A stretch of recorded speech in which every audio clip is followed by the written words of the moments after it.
Welcome back to the Gentleman Bon Vivant. This is a part two of a three-part primer done by my parents on a whim, covering down on which glass for which wine, a proper whiskey inventory, and the essentials for a quality home bar.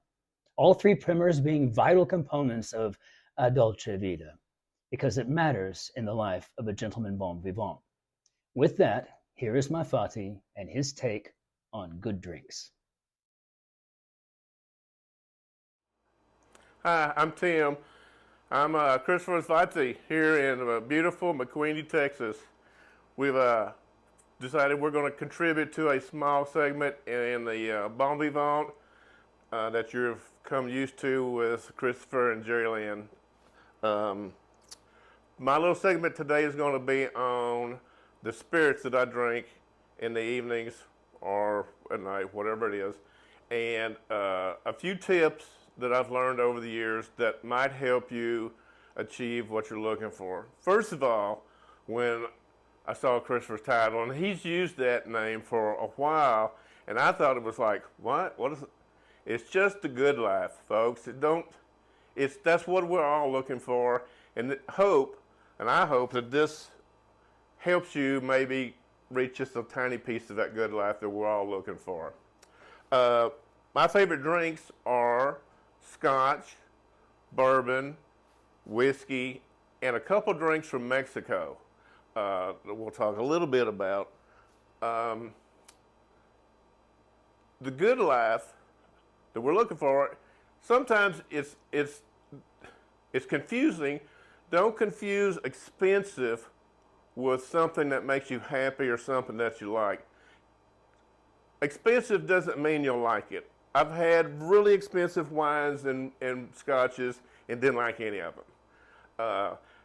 Try stuff until you find something you like, and you'll be much happier with the results of that. The glasses, I know Hope did part of her segment on glasses, and the same thing holds true for spirits to a degree. If you're mixing drinks, and then sometimes in the evenings, I do like a mixed drink, so I get a little bit bigger glass that will hold the ice, the mix, and the spirits, usually a good whiskey. A smaller glass that I use with maybe 2 cubes of ice and my scotch. And then if it's a better scotch, I drink it neat or straight, and I drink it out of a glass like this. It helps capture the flavors instead of all the alcohol and everything flashing off like they would. The more surface you have, the quicker the alcohol flashes off. If you can keep it smaller, you nose it, you get the smell of the beverage, plus you retain the alcohol a little bit longer. That's not an expensive deal. This is something you can find pretty much anywhere. You can go to estate sales, antique shops, whatever. Some of the stuff I have is really good quality. Maybe the people selling it didn't know what they had, or maybe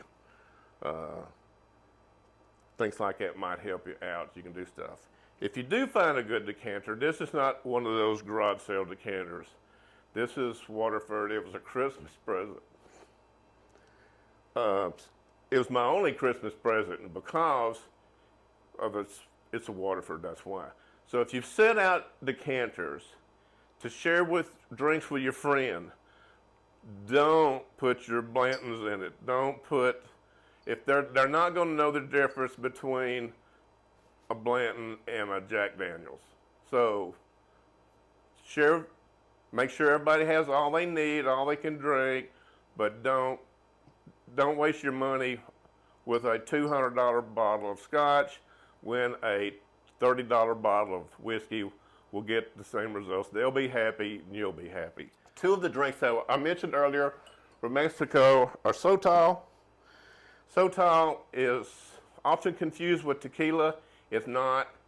The plant is a Sotol plant.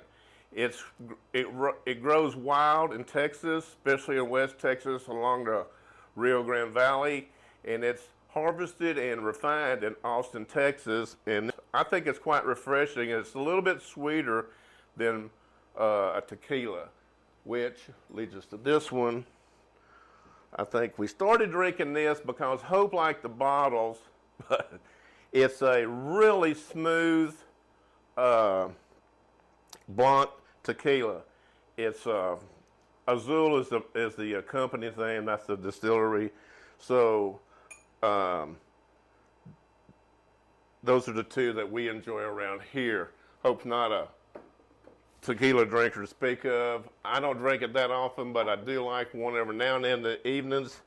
And that's about it. The things you see around me or behind me here are things I've collected over 50 years. It's not something that I needed to do what I do. You could do this in a closet. You can do this any place. Don't do it in your car. But just do the things that make you happy, that make you and your friends happy, because when it all gets down to what you got is you're making memories. So make good memories with the people you love. Thank you.